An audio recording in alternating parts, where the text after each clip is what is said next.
Então, estamos aqui na cozinha comum do Espaço Comum Luiz Estrela, na hora das maritacas, estão chegando aqui no nosso pátio. Eu sou a Silvia. Laís. John. Vamos conversar aqui um pouco sobre o casarão do Espaço Comum Luiz Estrela e a cozinha comum que a gente integra como um núcleo de trabalho aqui nesse espaço. Vamos falar do casarão como um objeto encontrado, né? Que na verdade ele veio de uma ideia de um casal, que é a Manu Pessoa e o Rafael Botaro, em 2013, naquele ano, assim, né? Que o mundo inteiro estava indo pra rua, aqui também, claro, né? E eles vieram com essa ideia de procurar um imóvel abandonado para fazer uma performance de teatro, uma ocupação, na verdade, de teatro por uma noite. E aí falaram para ele procurar advogados, que eles iam precisar de um aparato jurídico assim, para não passar perto depois, né? E aí chegaram no Joviano, que é uma figura super importante aqui na cidade, dos movimentos sociais. E Joviano falou que uma noite, esse negócio tem que ser muitos dias, tem que ser uma ocupação cotidiana e vamos procurar esse lugar. E eles tiveram essa sacada massa que foi de procurar um patrimônio que tivesse abandonado, porque aí teria justificativa de que a própria sociedade civil estaria tomando o lugar do Estado de cuidar desse patrimônio abandonado. Então, no início de 2013, eles começaram as reuniões secretas para planejar essa ocupação. Aí foram formando as equipes de trabalho, né, de comunicação, de mapeamento para poder encontrar esses lugares vazios e chegaram no casarão, né? E esse casarão estava fechado há 19 anos e a gente começou a pesquisar. Eu não estava nessa época ainda, né, do pré-ocupação, eu cheguei no dia da ocupação. E aí começaram a tentar investigar essa história, mas não encontraram muitas informações, só sabia que aqui era um hospital militar, né? Que tinha sido... Começou a construção em 1912 para inaugurar em 1914. E entramos com esse mínimo de história. E essa entrada foi muito linda também, né? Porque como era o pessoal do teatro, eles ensaiaram uma performance que aconteceu no dia anterior da ocupação. E aí nessa performance eles ficaram aqui na porta e tal, apresentando pra ninguém, quem passava assim na rua, de repente uma atriz e um ator subiram uma escada e entraram pela janela principal do casarão, da fachada principal, passaram a noite, passaram o dia, aí já mapeando o casarão por dentro, perceberam que ele estava abandonado há 20 anos, então já devia estar num estado muito assim, mas falaram, não, é aqui, pode vir, vamos entrar aqui mesmo. E aí na madrugada do dia 26 chega um ônibus de gente com adereços e figurinos e tal, cantando, dançando, virou aquela grande festa e tinha uma comunicação muito fera, assim, o pessoal que trabalha na comunicação, todo mundo passando, não lembro o que era na época, não era WhatsApp. E de repente essa rua já estava lotada de gente e começou a ocupação que com 2 meses de negociação com o Estado e essa equipe maravilhosa do jurídico que a gente tinha, conseguiram a cessão de uso do espaço por 20 anos. E aí, após essa entrada, né, a gente começou descobrindo essa outra história que estava fechada aqui há 19 anos.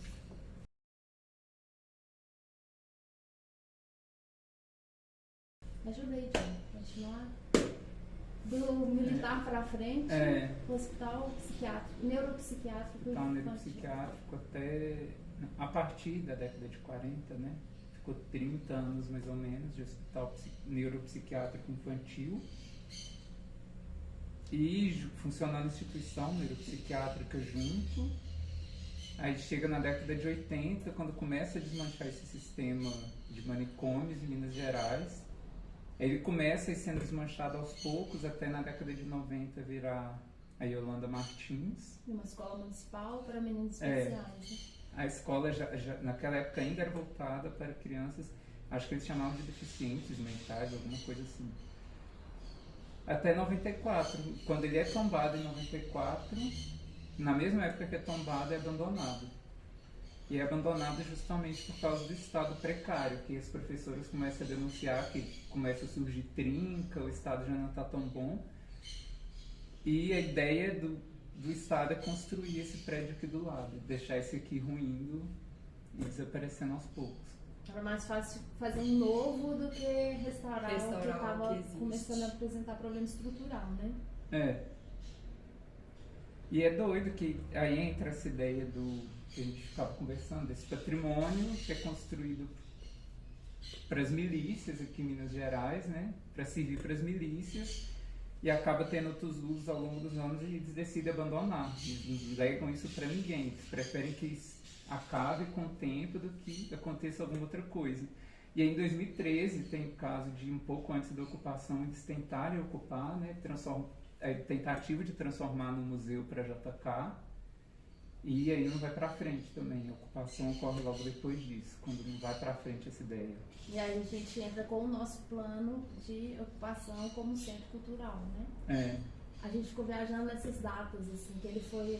O Casarão foi um sujeito, assim, que foi mudando de uso 30 em 30 anos, mais ou menos, assim, né? Que foi o Hospital Militar, sofreu uma reforminha de 2 anos, o Hospital Psiquiátrico Infantil, aí ele ficou...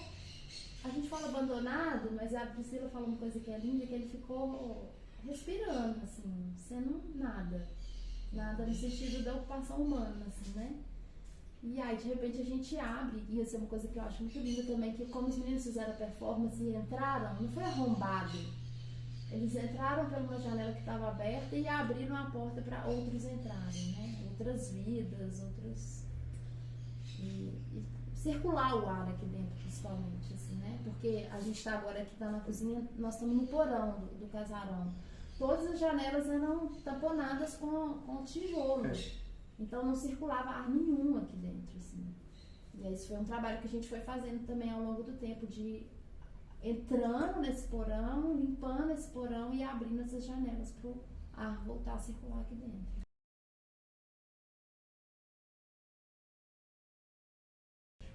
Tem a questão do nome do espaço com luz estrela. Então, peraí, fala de novo. É porque eu ia falar a história da história. Acho que é o contexto da história, da galera se reunir ali na praia, do Luiz Estrela ser o personagem que frequentava, todo mundo ter contato com ele ali naquele ambiente. E a ideia começa a ser embrionada logo no começo do ano, né? De ter esse espaço até outubro acontecer de fato a ocupação, justamente passando pelas jornadas de junho, né? Passando por essa jornada e o caso dele aparecer morto, né, numa das madrugadas. É porque o Estrela, ele era homossexual, né, e aí ele tinha muita dificuldade na família dele de ser aceito por isso, assim, então ele optou viver na rua, e ele era um poeta, ele era performer, ele fazia parte de um coletivo que era Gangue das Bonecas, né? E todo mundo conhecia ele, né? Tem um documentário lindo, uma peça para a internet da Trupe Estrela, que é o grupo de teatro aqui, que é a visita guiada pelo Casarão. E nessa visita guiada eles convidam vários amigos para falar dele, assim. E é muito lindo que tem uma menina que é super das mídias, assim, fugiu o nome dela agora. E ela conta do encontro dele na rua, assim. Que ela estava saindo do metrô toda assim, escutando uma música, que ele pede para escutar a música dela. E ela empresta o fone. Ela falou assim, mas não fui eu que emprestei o meu fone para ele, foi ele que me emprestou aquele tempo dele de querer saber qual que era a música que eu escutava. Ai, muito linda essa história, assim. E ele foi assassinado em 2000, assim, tem várias versões para a morte dele, assim, foi assassinado não sei, assim, tem uma versão dos companheiros dele de rua, que fala que ele passou mal e não teve socorro médico, e dos familiares de que ele foi espancado. De qualquer forma, ele não teve socorro médico, né? E essa morte nunca mais foi investigada. E aí resolveram homenagear essa figura, que é Luiz Otávio Estrela, porque ele tinha uma estrela na testa, assim, uma tatuagem. E acho que isso tudo entra nessa ideia de contexto político, né? Tanto a efervescência política de tudo que acontecia na praia, até a escolha de entrar aqui e homenagear alguém que fosse parte desse povo, né? Um personagem que tivesse importância. Ao contrário dessas coisas que a gente vê, por exemplo, a homenagem a Floriano Peixoto aqui na praça, que é um personagem ilustre para as milícias também. Aí decide homenagear alguém do povo. E como que... E que desbanca o projeto da Feluma de fazer daqui um museu do JK. Porque o JK tinha sido médico na época de hospital militar, né? Trabalhou aqui poucos meses também, salvo engano. E eu acho que isso tudo entra nesse contexto político. E tanto a escolha quanto a história de participação do Estrela, até a ocupação, de fato, é tudo bem político, né? Como que ocorre. O próprio núcleo antimanicomial, né? Que a partir do momento que a gente descobre dessa história, começa a juntar essas pessoas aqui que querem trabalhar pela luta antimanicomial, e a gente começa a escrever projeto, a fazer projeto que tem a ver com isso, apoiar essa luta, né?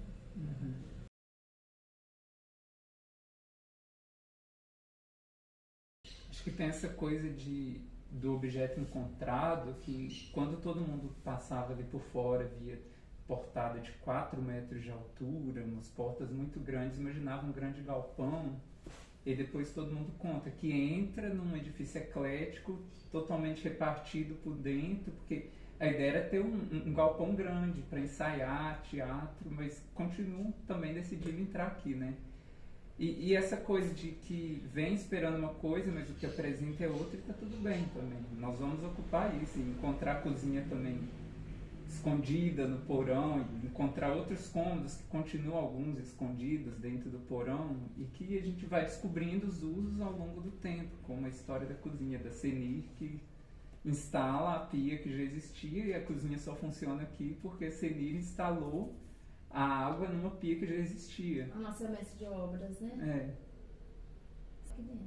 E é muito emblemático isso de esse casal entrar pelas janelas que estão por cima, né, na fachada, e aí abrem a porta para que as pessoas possam entrar para ocupar, porque a coisa mais linda dessa casarona é a fachada da porta, e quando a porta abre é um grande evento que está acontecendo, assim. Então, assim, é um rito de entrada, é um rito porque a porta também, ela dá diretamente pro túnel, que depois a gente vai passar, né, para vocês algumas imagens aqui do casarão, mas tem um túnel, e esse túnel é onde a gente também fica brincando que são as vozes desses fantasmas que existem na casarona, e onde eles saem para a rua, né, onde essas vozes vão dizer o que tem para dizer a partir de uma porta enorme aberta, assim. Então tem um elemento simbólico na abertura dessa ocupação também, nesse sentido, assim, que é abrir as portas para circular essas vozes todas, né? E que também comunica um pouco com a ideia de múltiplas linguagens existirem aqui dentro, com múltiplos trabalhos, com múltiplos núcleos, e com uma abertura também muito grande para receber qualquer proposição que não seja exatamente de núcleos de pessoas aqui de dentro da casarona, mas também da comunidade belo-horizontina, da comunidade não belo-horizontina, enfim, tem uma liberdade nesse sentido, de trânsitos aqui dentro. É bem legal.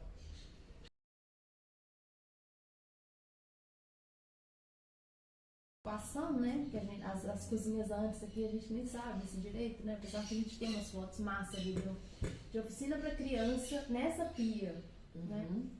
Mas na parte da ocupação não era possível cozinhar aqui dentro. Então a gente cozinhava na casa de uma vizinha que emprestou a cozinha. A gente ficou tipo um mês na casa dela cozinhando lá e trazendo todas as refeições para cá. Então todo mundo que estava aqui ocupando tinha café da manhã, almoço, janta que a gente fazia lá e trazia para cá.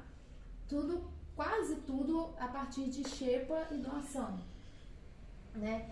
E aí quando a gente conseguiu trazer a cozinha pra cá, a cozinha ficava na porta do casarão. Aí era uma cozinha de bacia, uma cozinha assim que não tinha esgoto, a gente jogava meio no cantinho assim do asfalto pra água correr, da água que tava nas bacias. Aí depois a gente veio aqui pra dentro, e aí ela ficou lá fora na sala de Alcina Estrela e a escola comum.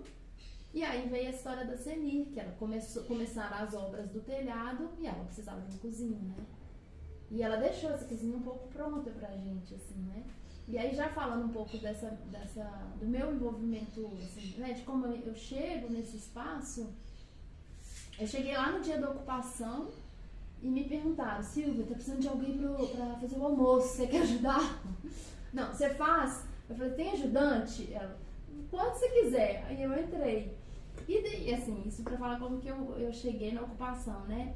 Mas depois eu fui entrando através da cozinha de novo, mas sem saber como, o que fazer nesse espaço, que ainda estava sendo restaurado, ainda estava sendo descoberto essa questão do histórico dele mesmo e tal, e que a gente não tinha nada específico assim da cozinha, né? Aí tanto que veio o projeto Criar Cura, que é o nosso núcleo antimanicomial, que a gente começou a cozinhar aqui com as mães dos internados no hospital que tem nosso vizinho, o hospital psiquiátrico que tem nosso vizinho aqui do lado. Contei.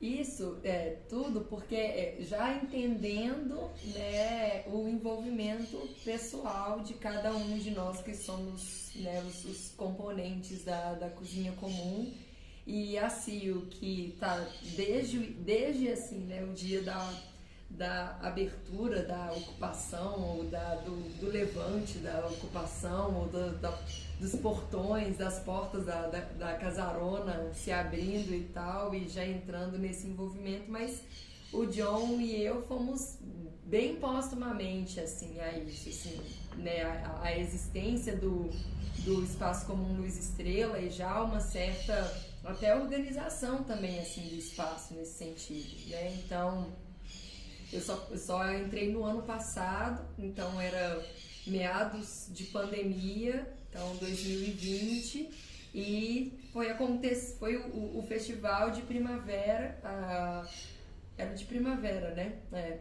E ia ter uma ação gigantesca. A Sil estava pesquisando pães de fermentação natural com o Bruno Araújo, um outro amigo queridíssimo da gente, e ia acontecer uma grande oficina de pães de fermentação natural, que é o Pão Semente, Dobra Semente e Sova Semente.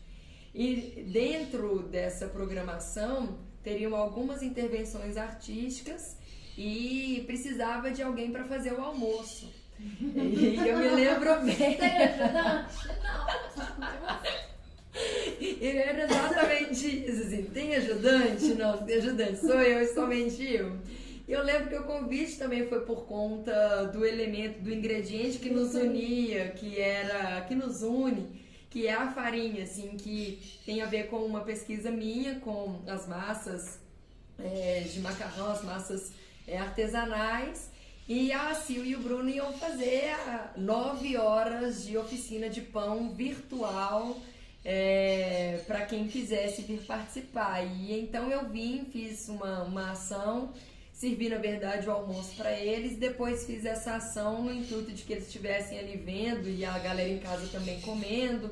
Então era um momento pra gente ter algo mais light, só que isso é o efeito Luz Estrela, né? Que é um efeito imã. Então a gente vem e nunca mais quer sair desse lugar, e com essas pessoas maravilhosas que a gente encontra aqui. Então é um espaço de encontro, e a cozinha, ela tem esse lugar também aqui dentro, né? Que o envolvimento que a cozinha promove enquanto espaço de laços e de troca, ele é exatamente um grande motor de projetos que acontecem aqui no Luz Estrela. Então, grande parte das ideias de coisas para os festivais, ou de ações, ou de projetos para a lei de incentivo que a gente acaba se envolvendo, escrevendo e realizando, se dá aqui nesse lugar onde a gente toma café, passa café, faz uma comida, traz as próprias marmitas ou traz ingredientes de casa para a gente cozinhar aqui junto. Então, assim, é um grande elemento de enlaçamento entre a casa e todo mundo que vem pra cá, todo mundo que chega aqui, assim. E eu acho que esse foi o petisco que eu resolvi comer, assim, e que eu acho que é o laço mesmo, assim, né, que a gente consegue estabelecer, porque vamos vendo que a coisa se desdobra. Não é só vir para cozinhar, mas a gente vem para fazer muitas coisas nessa cozinha aqui também, para trocar muitas possibilidades de mundo, inclusive, né, enquanto um eixo que agrega o tempo inteiro e não descarta ou anula ou exclui, né. E aí tem também a grande história do John de chegada, que vem também por uma curva e aterriza por aqui. Eu mesmo nem sei como que... Acho que eu começo a vir mais ou menos em 2014. Logo que teve o chamado, porque aí tem esse problema, né? De chegar aqui e encontrar o edifício abandonado, precisando do restauro, precisando fazer o levantamento. E aí fazem o chamado para montar um núcleo de arquitetura, isso em 2014. Eu começo a vir, vou flertando um pouco, venho um pouco, mas aí eu acho que a minha frequência fica maior, eu começo a participar mesmo, efetivamente, em 2016, mais ou menos. E aí eu entro no núcleo de memória, arquitetura. Aí logo depois a Tati Pena entra, aí eu pulo para o núcleo de restauro, começo a restaurar as portas. Esse núcleo surge um membro do núcleo de arquitetura, e aí depois, não sei como também, que aí eu pulo para a cozinha comum. Eu acho que porque o laboratório acontecia aqui na frente, e aí ficava a Silvia e Roberta aqui fazendo as coisas, eu via alguma coisa e participava lá. Mas quando exatamente, não sei, eu começo a participar da cozinha comum, que já estou há algum tempinho, talvez. Bastante.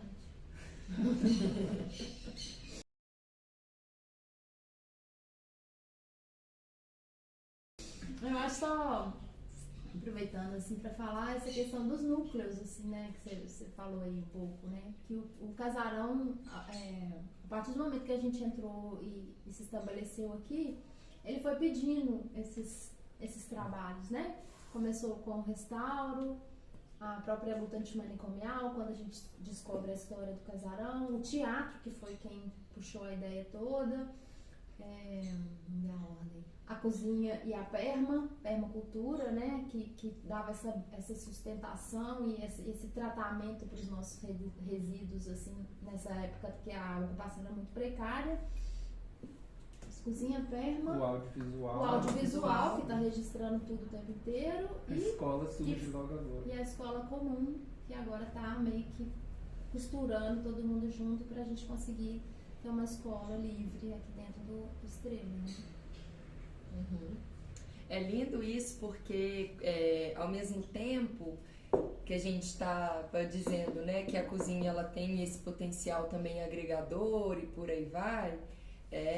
Eu acho que é um outro lugar, assim, que a gente acaba entendendo aqui na cozinha comum enquanto um núcleo, que os envolvimentos, eles são individuais, eles são em tempos distintos, mas tem sempre uma manutenção acontecendo aqui dentro, né? Isso a gente sentiu bem claramente durante esse período pandêmico, entendendo que a gente começou a fazer uma ação com a Vila Aparecida, que é um vilarejo, né, numa região aqui perto, mais ou menos, né, uns 30 minutos mais ou menos daqui Não, mais perto, 15. Né? Uns 15 minutos daqui, mas atendendo essa comunidade, as crianças estavam sem escola e com fome, então, né, a própria comunidade conseguia ali os insumos, mas não tinha um espaço para poder cozinhar por lá. E aí vinham para cá 2, 3 pessoas cozinhando com a Silvia naquele primeiro momento, e depois a gente foi conseguindo angariar um pouquinho assim esse sustentáculo de cozinhar junto e levar esses lanches para serem servidos, ainda que ali também a rua, a beirada assim, né, das casas e tal.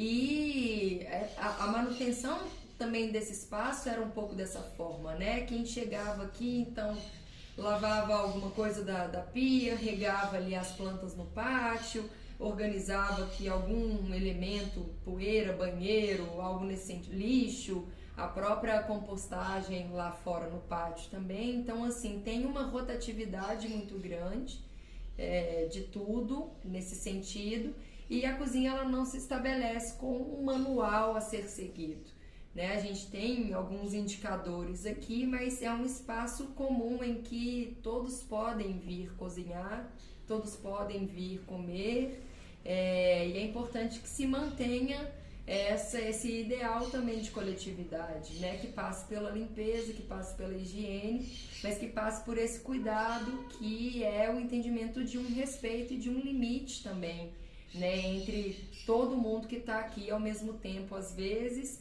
ou essa manutenção de um lugar em que se vem para comer. Então, eu vim para comer, mas eu trago um óleo, eu trago um azeite, eu trago um arroz, que isso permanece aqui como uma espécie de dispensa, né, para a própria consistência de se ter algo nessa cozinha, um café, né, para que se tenha algo nessa cozinha todo o tempo, assim. Nossa luta, que você sempre encontre algo de comer nessa cozinha.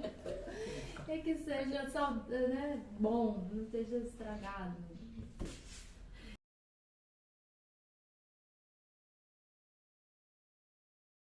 E também falando um pouco de como que é essa gestão por meio de escrita de projetos para lei de incentivo, mas para alguns editais, mas nada que seja vinculado a algumas empresas privadas ou a toda uma conjuntura bancária, por exemplo. Então, assim, como que é essa autogestão, né?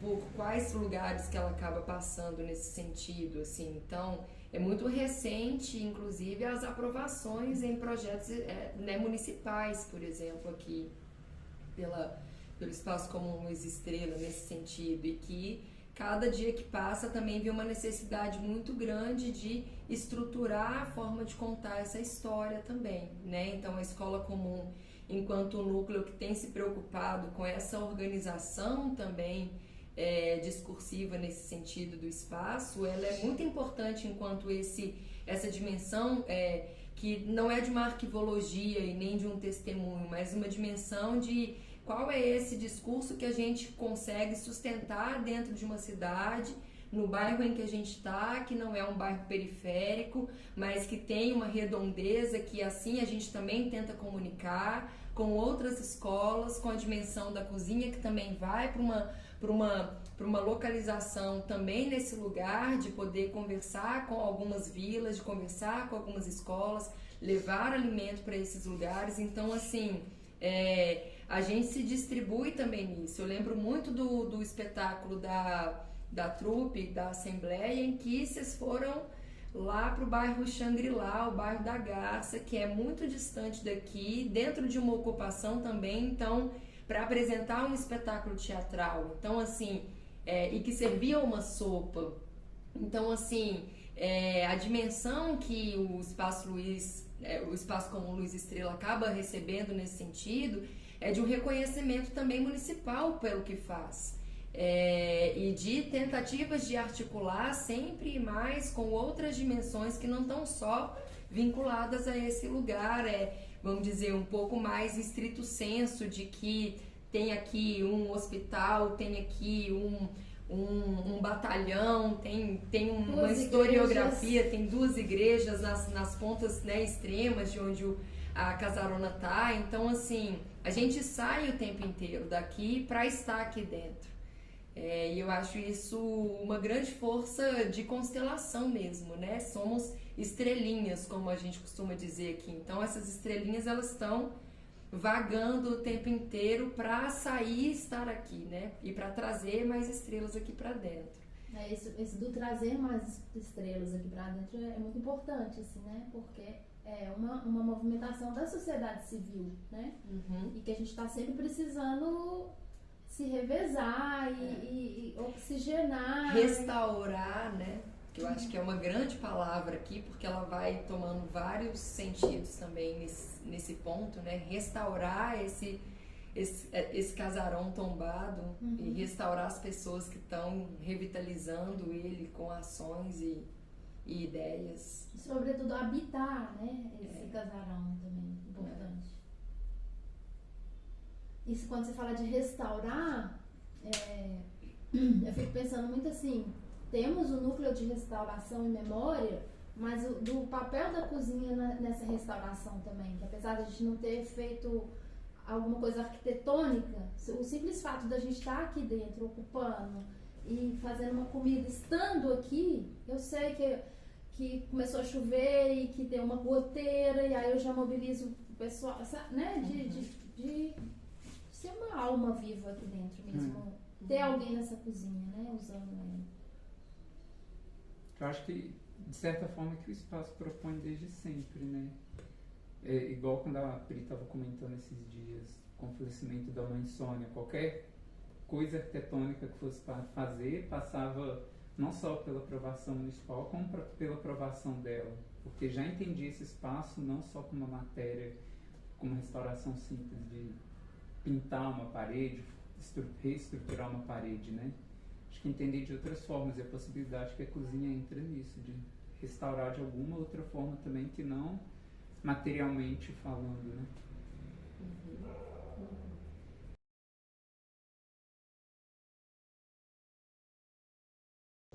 A gente encontra significados e possibilidades para eles de uma maneira diferente do que a convencional. Sim. Por exemplo, no dia que a gente montou, para escrever a proposta, que a gente montou todo aquele cenário só com as latarias, vamos encontrar os objetos... Só com os metais. Só com os metais. Vamos encontrar a metalaria da cozinha comum para compor esse rendário. Eu acho que é isso, sabe? Vamos encontrar agora todos os copos e todos os potes para ação da batata doce lá. Vamos encontrar... Vamos segurar água de chuva. Vamos quando segurar... a gente estava... Vou lembrar disso. Total. Os espelhos, encontrar os espelhos para eles serem os refletores da luz para fazer a sopa. Então, eu acho que a articulação é um sentido estético, o nosso objeto Trouvé. Acho que é encontrar um diálogo, uma coerência, uma consonância com uma finalidade X, que se articula com o princípio artístico da cozinha comum nesse sentido. Isso é que eu acho que passa, eu estava falando que eu acho que passa para além do objeto, e vai para os ingredientes e para algumas práticas, essa coisa do Trouvé, que eu acho que é mais acaso do que o Trouvé. Eu não sei se esse Trouvé tem a ver com bricolagem. Ou acaso ou improviso? Com os dois. Eu anotei alguma coisa falando disso outro dia, do Lígia Clark. Eu acho que eu não sei se comentei outra coisa de Lígia Clark com vocês. Eu acho que ia ser legal se a entrevista fosse um pouco isso também, sabe? E o John senta ali na janela. Dela colocando... Vamos, então, voltar um pouco? Menos e a ver gravador, com precariedade. A Lígia Clark falava mais de precariedade. A precariedade enquanto possibilidade de criação também. E usar esse espaço que a precariedade oferece. Que é a gente chegar aqui e ter uma pia que sequer água instalada tinha. E que... Aí chega a Senir, que por causa da demanda mais de canteiro, de obra... Rapidinho, se você quiser falar um nome, fala alguma referência, assim, o que é Senir? Tanto faz, não tem problema, não. Acho que é importante falar Lígia Clark, uma artista dos anos 60. Não, nem pensei... É Senir, Priscila Musa, essa referência.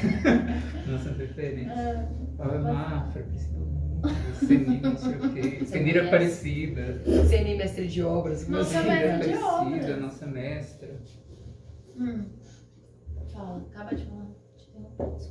Acho que era isso, essa coisa do precário quanto possibilidade.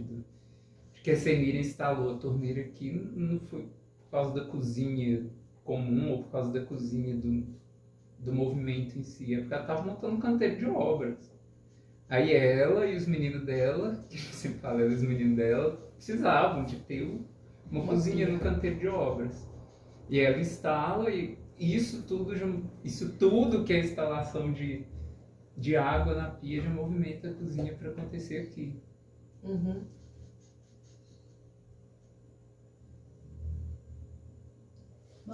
Bora.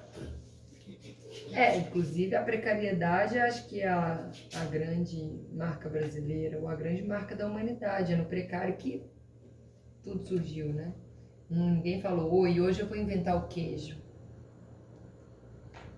Hoje eu vou fermentar esse leite aqui, dele coalhar, e aí vai virar um negócio tão gostoso que todo mundo vai ficar surtado.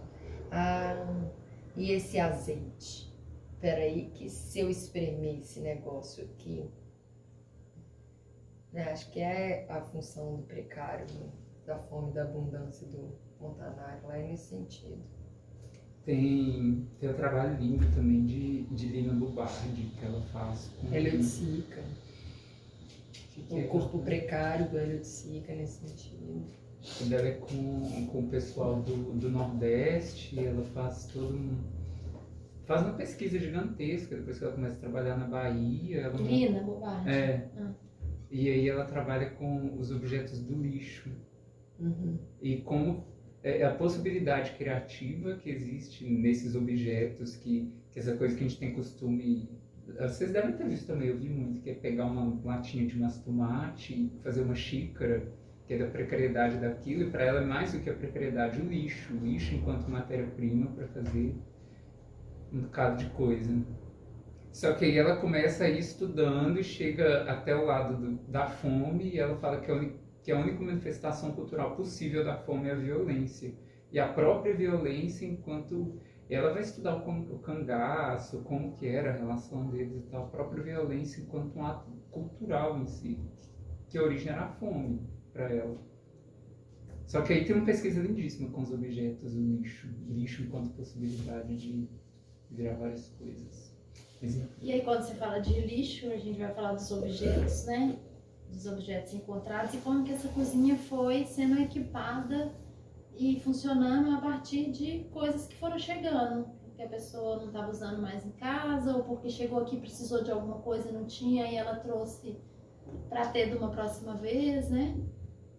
Tudo vai surgindo assim, né? E até o próprio núcleo cozinha comum também vai surgindo assim, né? Aos poucos e ao longo de tudo que vai acontecendo até a gente falar que existe a cozinha comum. E eu acho que é isso, não está só o objeto que é encontrado. Várias situações são encontradas, os ingredientes são encontrados, se apresentam e a gente se propõe a investigar aquilo. Com o objeto é mais legal porque aí tem essa noção de dotar ele de outros significados, dele já vir carregado de uma história, igual o Gaspar, os presentes do Gaspar que chegam. Conta do Gaspar, conta. Ai, eu tô perdido nesse O Gaspar foi Foi da pai, Flávia. a Flávia trouxe do pai da cunhada dela, que faleceu, várias coisas da cozinha dele. E ele colecionava panelas de pressão. Aí ela trouxe, tipo assim, 3 panelas de pressão que não tem pressão, um fogão maravilhoso, antigo, elétrico, que também virou uma bancada. O que mais? Ela trouxe muitos metais, né? Que foi inclusive o dia que a gente estava escrevendo. Tabuleiros ela trouxe? Tabuleiro, acho que não. Tabuleiros não, mas foi a churrasqueira, a espeteira, o fogão, uns copos de liquidificador também, e as panelas de pressão, sem pressão. E foi super lindo isso, porque foi um entendimento também que a gente acabou tendo, né? Foi o dia que a gente estava escrevendo a proposta do Objeto V para enviar para a revista, e a gente estava aqui reunido, e a Flávia chega para entregar essas coisas todas, o fogão, essas panelas, a Flávia Mafra, que é uma figura amiga maravilhosa e também estrelinha aqui do espaço, e de repente a gente só se viu assim, vamos montar uma sala instalação com esses objetos todos para fazermos as rendas e pensarmos também o que são esses objetos da cozinha comum e tal e tudo. E nesse sentido eu acho que se consolidou muito claramente para a gente que do que essas quinquilharias que existem na cozinha comum, elas se prestam em unidade estética e unidade temática com finalidades específicas aqui para a gente. Então, nós vamos fazer um trabalho em que a gente precisa da transparência de objetos para evidenciar algum elemento que esteja vinculado ao preparo de uma receita, de um gesto, de uma ação que a gente vai fazer. Então, nós vamos recolher os objetos transparentes que existem aqui. Então, onde estão os nossos potes, os nossos copos, as nossas vidraças, as nossas lâminas, e aí a gente constrói esse inventário. Então, nós vamos atrás, ou nós vamos encontrar o detalhe que o objeto vai nos fornecer para convocar, ou para conversar, ou para comunicar de um trabalho específico que a gente esteja fazendo, assim. E quando a gente estava pensando o rendário para a revista, a gente se viu com toda uma metalaria de panelas, tabuleiros, enfim, eram vários, né? Peneiras, copos, chaleiras, bules, era todo o museu de Minas e Metais. Aqui na nossa cozinha, as bacias, né? Então, assim, para que isso tudo pudesse ser um reflexo de um gesto de renda, que seria feito com o polvilho, que é um ingrediente fundamental da nossa mandioca, é o nosso resíduo da mandioca, é o último estágio da mandioca, nesse sentido de pensarmos na matéria mais sólida dela, porque tem as matérias líquidas e fermentadas também, mas que nesse sentido, assim, a gente encontra uma organicidade estética, né, uma coerência estética também para esses objetos, assim. Então, nesse sentido do suporte, nesse sentido da estrutura, a conversa aqui dentro ela vai muito, vamos conversar com isso aqui agora, vamos nos comunicar com isso aqui agora será esse elemento, é o tecido, é o plástico, é o metal, é o vidro, é o forro de mesa, né? Então, caminha um pouco nesse ponto. Mas tem um negócio que acho que é o mais bonito, assim, que a gente tem, que é cozinhar com o que chega, né? Então, tanto os objetos que vão e voltam, e a gente não tem um protocolo do tipo, tá levando para casa, traga em uma semana, mas assim, na esperança de que coisas voltem, que já estiveram por aqui, ou simplesmente de que coisas cheguem. Acho que é a grande história, assim, tem sempre coisas chegando por aqui.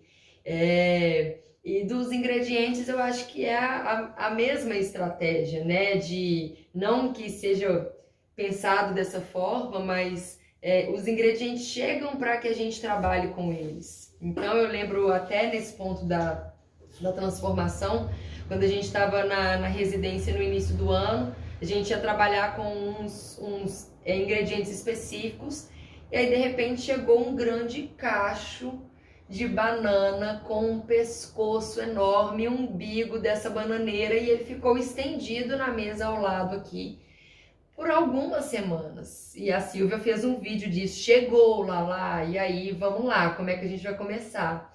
E a gente foi vendo esse corpo dessa banana, mas que foi se tornando um animal para depois se tornar um elemento extremamente, um resíduo orgânico nesse sentido de ir para a compostagem.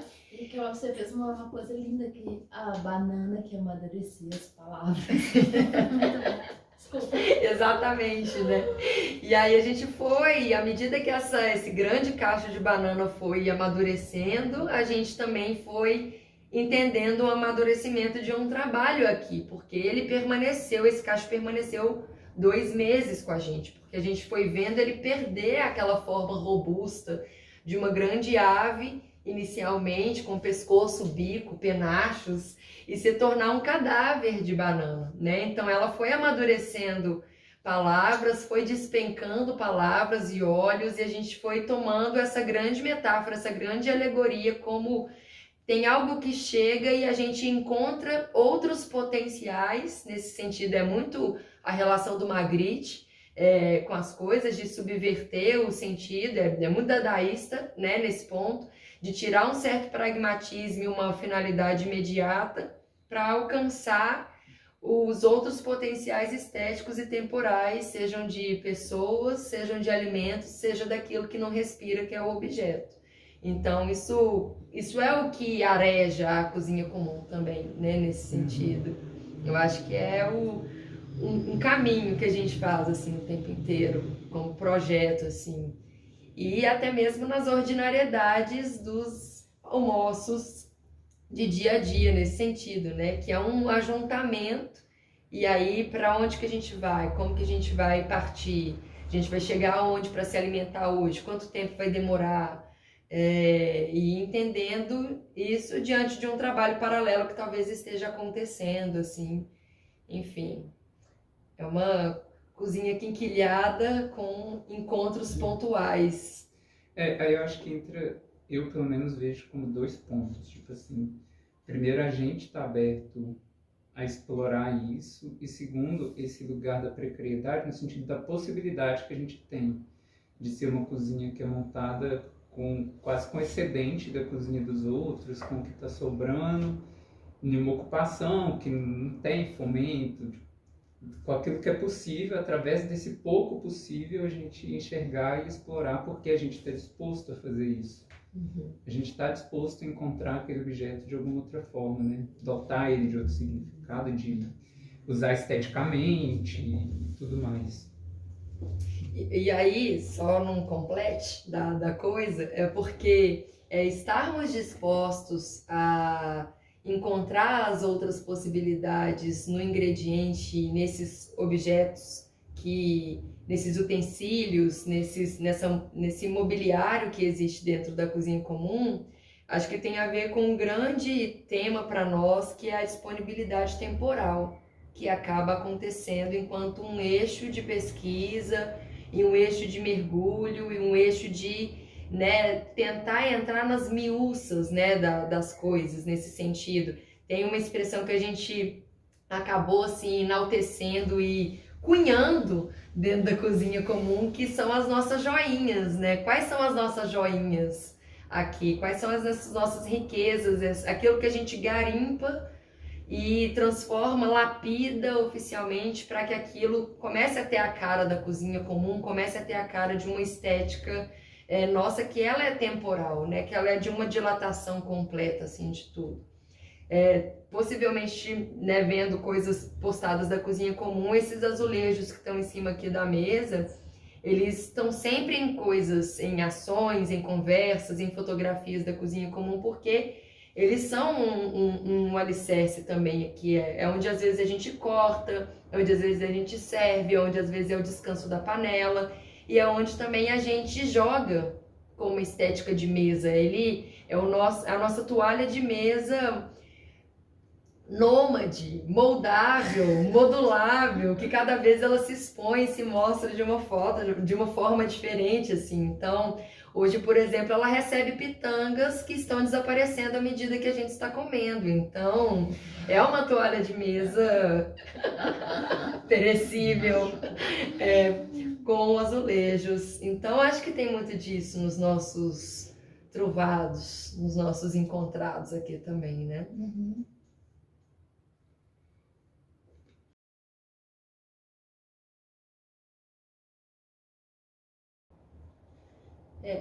É um pouco essa noção de residual aqui, ela acaba, né, sendo um eixo político de um país em condição de fome, que é a gente tentar trabalhar com um aproveitamento total de um ingrediente. Então, assim, é o máximo da casca, é a semente que vai para ser brotada, para ser plantada daqui a pouco, a casca que pode virar também uma receita, ou o grão que pode ser assim cozido, mesmo que ele não esteja né, naquela configuração estética de beleza do grão, ou de beleza da verdura, ou de beleza da fruta, né? Então, assim, uma ruptura de imediato com esse tipo de construção do belo diante do alimento, que eu acho que a gente já não lida com isso há muito tempo. Então,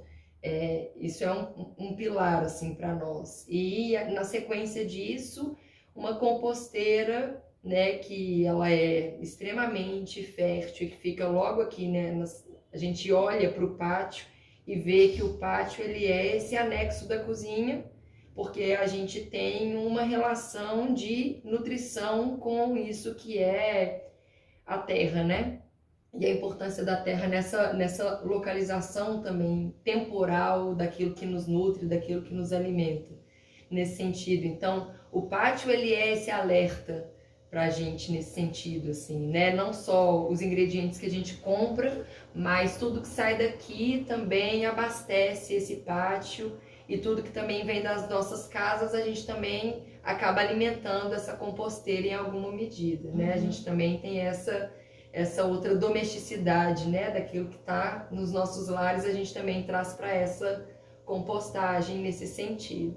E é muito legal que aqui na cozinha a gente tem um sistema de encanamento que é a amostra, né, na verdade, e que esse encanamento ele vai também para o pátio, que é esse círculo de bananeiras, que funciona dessa forma, e o sabão também feito de óleo de cozinha, né? Então, essa possibilidade de lidar também com esse elemento biológico de reaproveitamento para limpar também as coisas por aqui. Então, acho que isso são alguns eixos que a gente acaba trabalhando do ponto de vista mais literal do que seria essa condição de resíduo, né? Então, partindo um pouco disso, até mesmo a borra do café, que sempre também vai para essa composteira, sempre também vai para esse pátio. Às vezes a gente também colhe coisas do pátio para cozinhar aqui na cozinha ou para adornar alguns elementos aqui na cozinha também. Acho que esse é um grande ponto para nós aqui, né?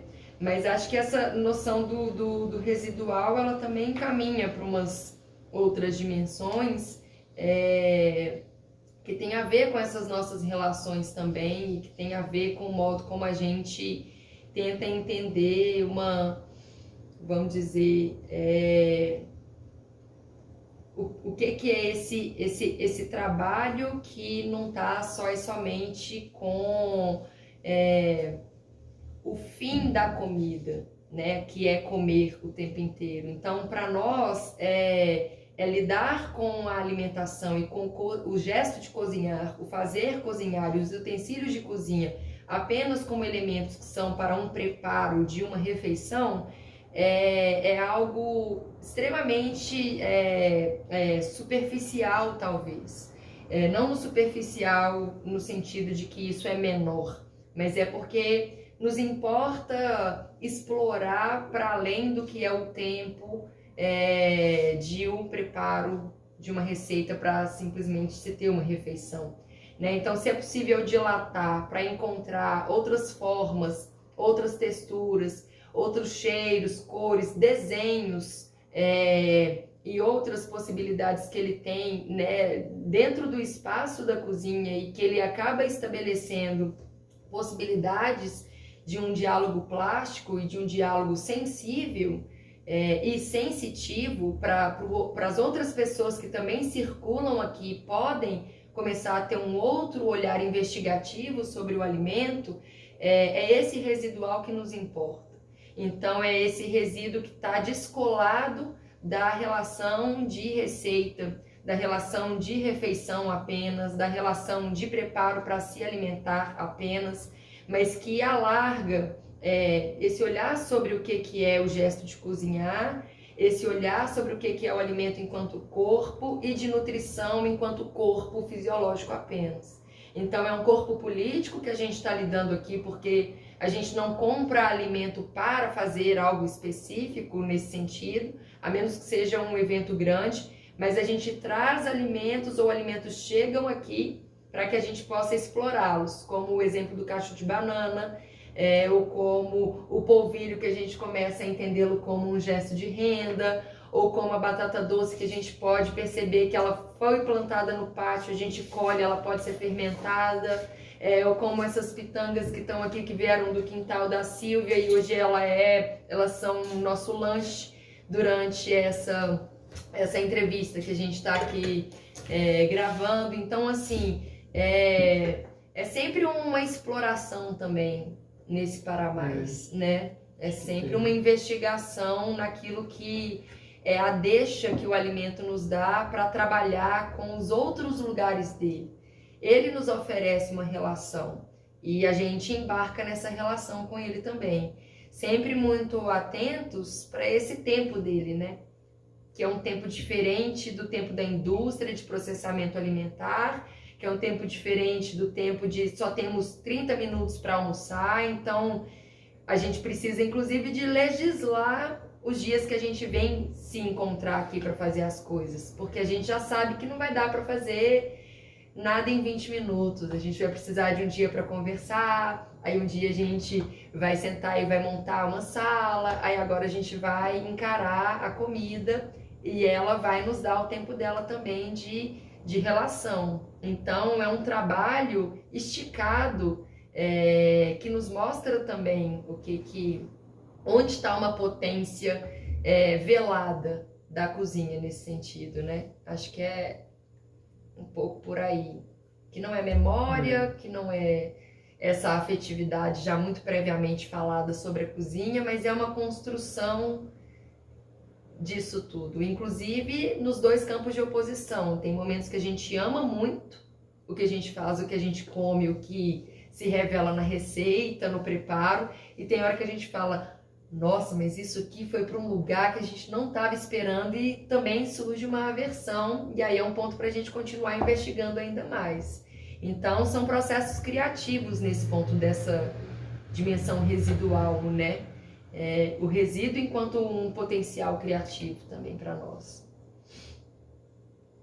Fiquei pensando, acho que esse residual tem muito a ver com isso que a gente falou, da disponibilidade de encontrar tanto o objeto quanto o ingrediente em si. Porque a partir do momento que a gente fala que a gente está de fato disposto a encontrar esse ingrediente, por exemplo, a gente vai querer explorar ele, inclusive isso que ainda precisa ser trabalhado. A gente quer de fato encontrar esse ingrediente, o que é, e explorar ele com as possibilidades que ele tem. E entender o residual desse ponto, né? Que algo que pode ser visto como residual para outros, é residual para a gente também, mas que é passível de trabalhar ainda, que nos interessa isso, que é interessante, a gente busca isso, né? Acho que é bonito nesse sentido a gente trabalhar com uma oposição do que é o nome, né, do espaço comum Luz Estrela, mas a cozinha ela está sempre trabalhando com o incomum. Ela está sempre olhando para o incomum do olhar da comida. Então, a gente tem até aqui uma dificuldade de encontrar: aqui é um produto da cozinha comum para ser vendido, aqui é um almoço da cozinha comum que custa X ou Y. Não temos essa relação, né? Temos uma relação de elaboração, e ela é tão divergente de um sistema capital e de uma forma como a sociedade também lida muito com a comida, que a gente nutre pelas beiradas, né, pelo descarte daquilo que não seria visto dessa forma. Isso não significa, eu não estou dizendo que é algo não comestível, mas estou dizendo que o modo como a gente traz o comestível, ele é interferido por vários sentidos, por várias sensações e por várias disponibilidades também, né, nesse ponto. Que acho que são esses tempos de encontro e esses tempos alimentares também, de preparos e cheganças de ingredientes, por aí. Talvez porque nosso interesse esteja justamente nesse trabalhar e não na mais-valia desse trabalho. O que interessa para a gente é como trabalhar isso, a possibilidade de trabalhar e fazer isso num tempo, às vezes, muito longo e duradouro. Um tempo do alimento também, né? De querer saber como é que ele estava lá na terra, se ele dá flor, como é que é a flor, como é que colhe, como é que conserva, né? Exato. Como é que prepara, e o que sobra desse preparo, que foi linda essa história da banana que amadureceu, as palavras que você contou, né? Até hoje a gente tem o olho ali que caiu, que foi a primeira banana que despencou, tava escrito olho nela, tipo assim, corta essa. E o olho tá ali guardadinho, né, como finalmente daquele trabalho ali, né? Nesse sentido da sensorialidade, a comida pra gente não é só paladar e não é só visão, que são dois pontos que ficam muito massificados na dimensão da gastronomia e da comida, né? O quanto aquilo ali é muito gostoso e o quanto aquilo ali é muito bonito. Isso, claro que tá, mas a gente vai em outros pontos táteis, outros pontos olfativos, outros pontos auditivos e também vendo beleza onde já está acontecendo putrefação, né? Que são coisas que a gente investiga porque tem a ver com esse espaço aqui que a gente também está habitando. Então, se é uma casa em ruínas, o que mofa aqui deixa de ser um alimento? O que fermenta aqui deixa de ser comestível? Então, assim, é uma pergunta que a gente se faz. Isso vai para onde? Isso vai para a terra. Porque na terra isso aqui vira adubo também. Então, a gente está o tempo inteiro olhando para essas temporalidades todas, né?